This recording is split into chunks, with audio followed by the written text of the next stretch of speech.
ngat-ngat yung walis tabo. Iangat mo yan ano, Nitan. Okay, naglagay na ako ng mantika dyan. Tayo na ay mag-isa. Yan natin bawang.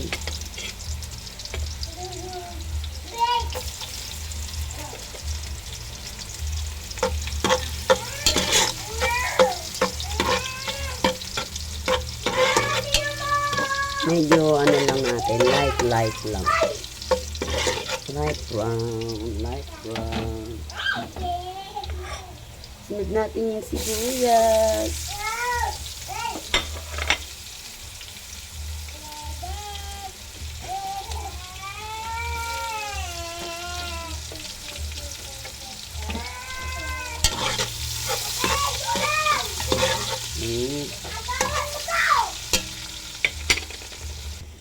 Lagyan natin ito.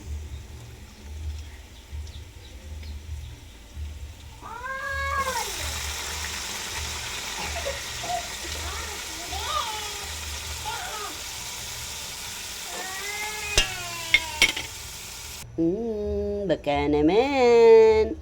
Naglagay tayo ng Norfolk cubes.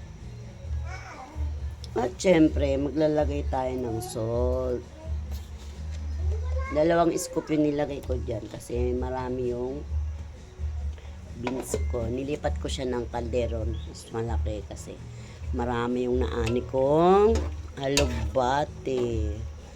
Yan. Halo-haloin lang natin yan guys. Tapos pakuluin natin mga katitas.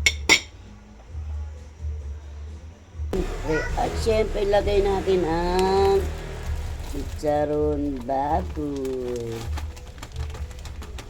Yan po yung product na gustong gusto ko sa chicharon.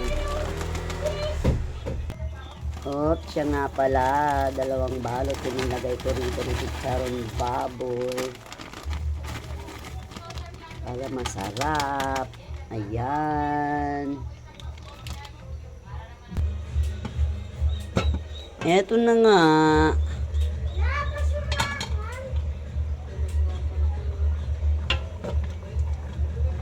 Kulo.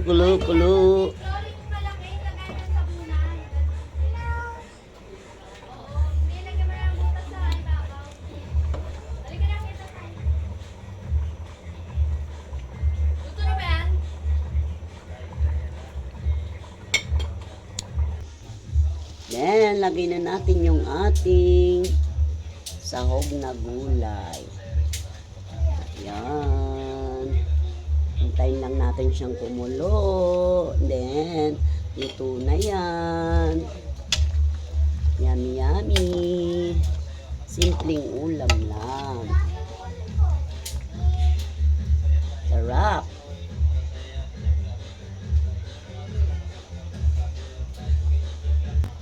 Ayan na guys, mga katitas. Ayan na. Luto na siya. Ready na ang ating tanghalian. Veggie time muna tayo. Yan. Sarap. After 2 years bago nakapagluto uli nito. Dahil yung aking hubby ay hindi gaano kumakain. Ang kilala lang niya ay munggo. Yan. Try nyo din sa inyo. Dali lang po yan lutuin. Thanks.